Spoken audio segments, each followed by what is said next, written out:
What's up, yo? Big Cat 305 here. Today we're going to be making cheeseburgers on the Weber Kettle. Let's do it.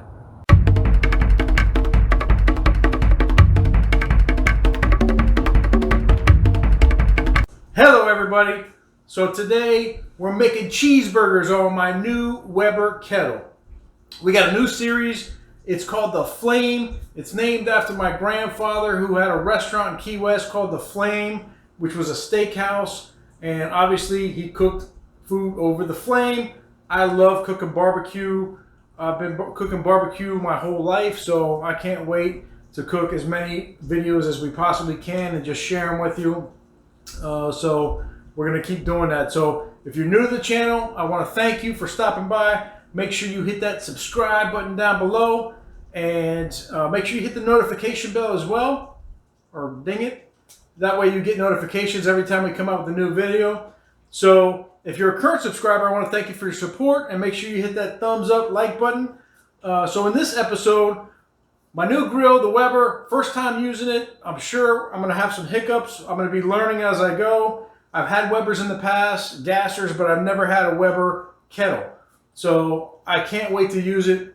Weber, obviously, as everybody knows, is known for quality. It's known for excellence, and you can just tell the quality. When I put it together, it was amazing. So I cannot wait.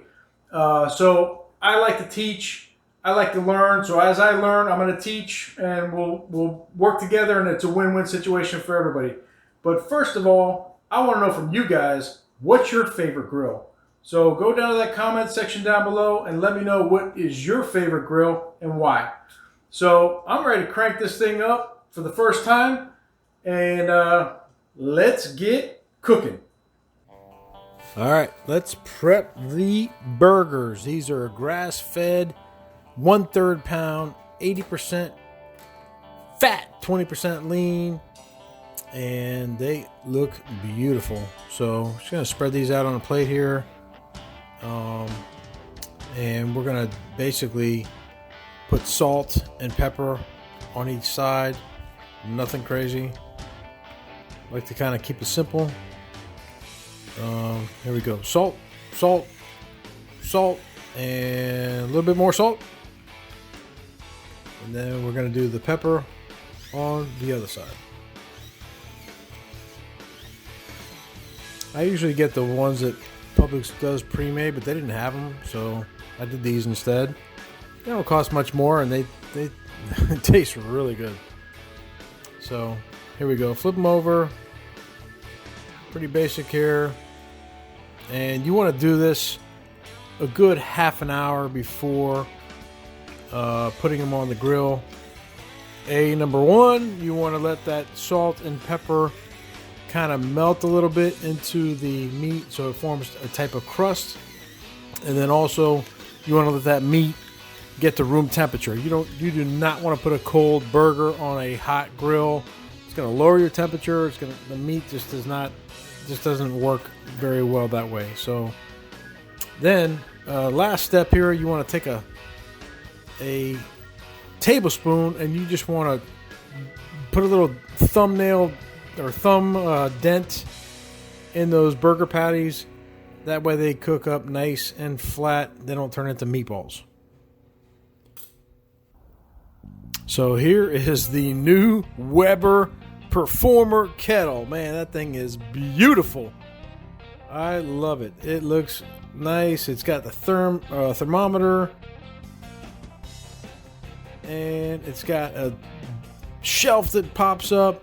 It's got the handles. It's got the cart with the little thing on the bottom to hold stuff. And it's got the heat diffuser where the handle's at. It's got the thing where you, I don't know what these things are called. It's got the thing where you slide the lid onto the left side. And so it's nice and easy to put in there. And man, this thing is nice. We're going to open it. It's got the vents in the back. We open it up here. You can see I've already pre-seasoned this. The night before, I heated it up a little bit to pre-season. Nice cooking grate, and man, I'm ready to get started on this griddle. So we got our chimney starter here. This is my preferred method of lighting charcoal. I just take some free Publix newspaper and just crumble it up. I prefer more little sheets than big sheets.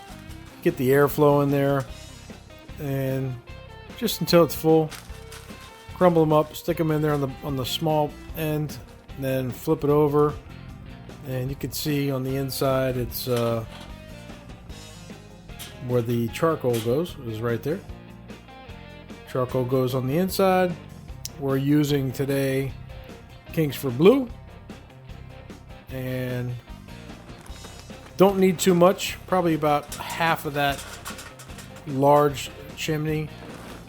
And once we fill it up halfway, we light her up, and we're gonna let that heat up for about 15 minutes or so. Once it heats up, you'll see the flames starting to come on the top, and that's when you know, okay, it's time to dump these coals. So that's it. We let it smoke, and we let it heat up. And there you see, after about 10-15 minutes, you see that those flames coming up. And we're going to put these little baskets that I also got from Weber. This was an additional accessory that I purchased, but I thought it was worth it. They only cost like 14 bucks, I want to say. And they're split baskets, so you can separate them for indirect cooking. But man, they make life much easier when you're trying to clean up the grill afterwards and just cooking in general. And that's it. You let them, you put them in there. You put your grate on top. You get a position, and now it's time to preheat the grill. This is going to take another 5-10 minutes tops. You want to open up the vents, top and bottom, and you want to get that grill nice and hot, up to about 415, 425 degrees. These burgers are not going to take long, probably about 4 minutes on each side. And we're going to cook it direct heat right on top of those charcoals. So once we get the temp where we want it, we're going to slide that top off, and we're going to put these burgers down right on top of that charcoal. And man, those burgers look good. So that's it. We put them down, and we're going to also add a little bit here. This is my preference. A little bit of Worcestershire sauce. It gives it just a little more kick of flavor. Not too much, just enough. And cover it up and let it go for about 4 or 5 minutes, and then we'll check them. I left the vents wide open, and you can see the smoke there billowing out of the top. Looks good. Doesn't look crazy. I did check the temperature on the thermometer, and it looked fine. It didn't really get too much more than 400. Kept right, great temperature. There you go. 4 minutes later, flip it over, and you can see the grill marks on those burgers. Oh my God, they look beautiful. That's what you're looking for right there. Look at the lines. Oh, the smell is absolutely ridiculous at this point. There's nothing like some good flame charcoal burgers. Look at that. Absolutely beautiful. So we're going to cover these up again and let them go for another 4 minutes or so. Actually, we're going to do 3 minutes because I'm going to put some cheese on top of them. So whenever you want to add cheese, you want to do that about a minute before they're going to be done. So here we go. 3 minutes later, take off the top. Let that smoke dissipate a little bit. And then bam, there you go. Cheese right on top. Use whatever kind of cheese you like. This is just your basic old American cheese. And that's it. You're going to put that cover back on and let them cook for another minute till that cheese melts. Not even a minute. It really takes about 30 seconds, and you'll see what this looks like here in about 30 seconds, which is up now. Wow, look at that cheese. One last close-up before we go inside and taste this, but look at that cheese dripping. Wow.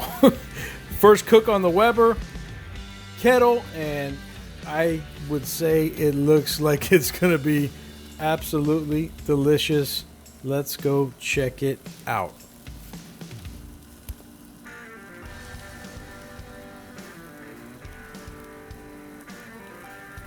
Hoo-hoo-wee!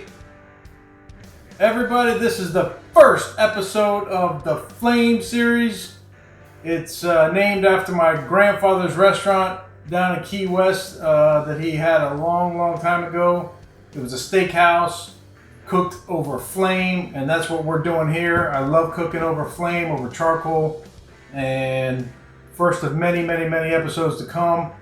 Brand new Weber Performer grill, or kettle, I should say, and looking forward to cooking many more. So these came out looking good. Let's give it a taste. Let's see. Ooh, look at that burger. Looks good.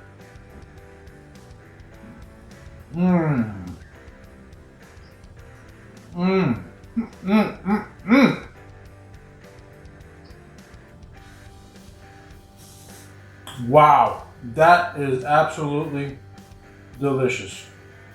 One more bite.